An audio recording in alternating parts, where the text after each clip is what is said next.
And what happens in North Korea now is they indoctrinate the young children to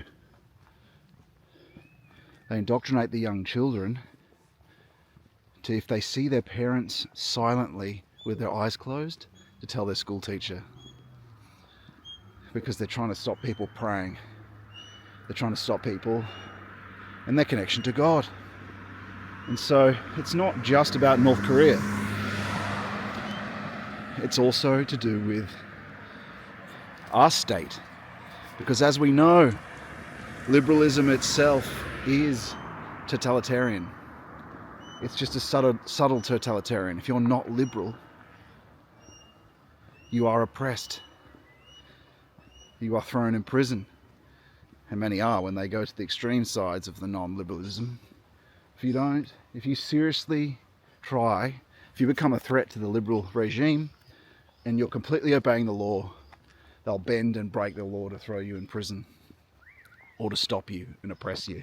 It's only a guise of freedom for those who don't present a threat to the overall regime, those who aren't successful. As long as you're relegated to the margins, you're just an eccentricity that they don't care about.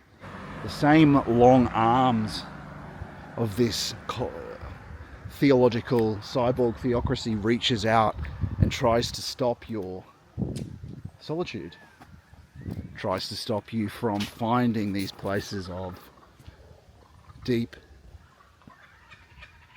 solitude to actually find or make your way towards truth. And the Lord can lead you to spots hidden in plain sight, which you wouldn't expect are actually beautiful. And listen again to those kookaburras.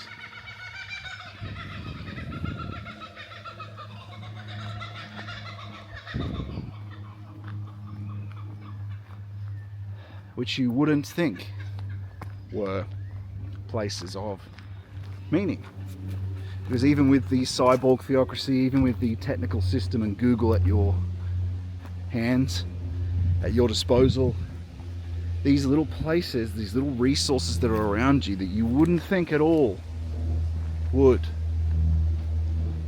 be available or be around, the Lord leads you to those, even in places you think are shitholes.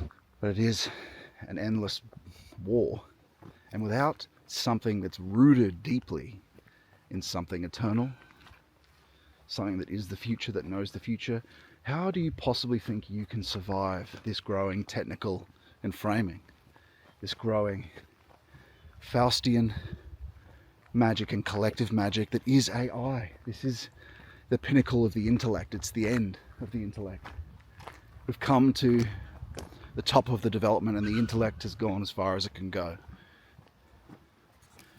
And so now we come to a time where if you don't develop these faculties, if you don't find the Lord, if you do not spend 1/7 of your time becoming closer to Him and developing these faculties for the logic of the heart, which is a certain faculty where those who come close to He who is truth can determine truth.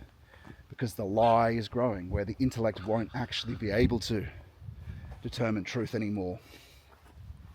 You won't be able to use logic to disclose knowledge or disclose the truth, because there's just going to be so much powerful lies. People are already worshipping, without realizing it, they're already worshipping Grok. They are asking Grok, is this true?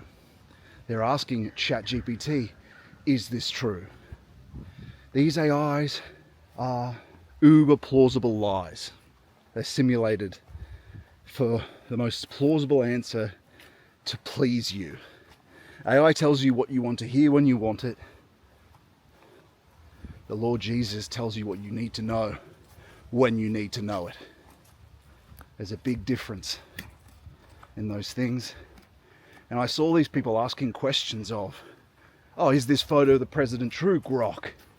That's what we're supposed to do with the Lord when we truly become close to him, so we can ask in deep humility. That's how we're supposed, that's why it's Antichrist. That's how we're supposed to ask the Lord questions. Is this true, Lord? And intuitions are sent of the way, truth and life, of the good, true and beautiful. We're supposed to ask him. But of course it's such a long road to be able to develop the faculty. The intellect can unite with the spirit. Thinking can be redeemed. It has a strong Luciferic component. It always has. And so it can be perfected though. But you start with the slow development of your logical faculties before you even start doing these depth practices, because you have to do preparation before you do purification and illumination and union. Because this mysticism isn't an inexact thing. It's not a woolly, inexact, unclear way of being. That's a spiritual drunkard. That's like original theosophy stuff. That's sort of, silly palm reading. That sort of Rasputin Russian stuff. Madame Blavatsky was actually very guilty of. True mysticism, as St. John of the Cross and the great mystics prove, is rigorous, is careful, uses epistemic principle, uses an epistemic principle to make sure that you're in truth. And so with this coming AI, what's going to happen and grow is a very deep difficulty to determine what's true, and deep confusion. What's going to become more and more needed is the church, is the people who have this deep contact with the Lord, who is truth, who is the future, as a fact of experience, so they can ask and be rooted in truth and lead people to it.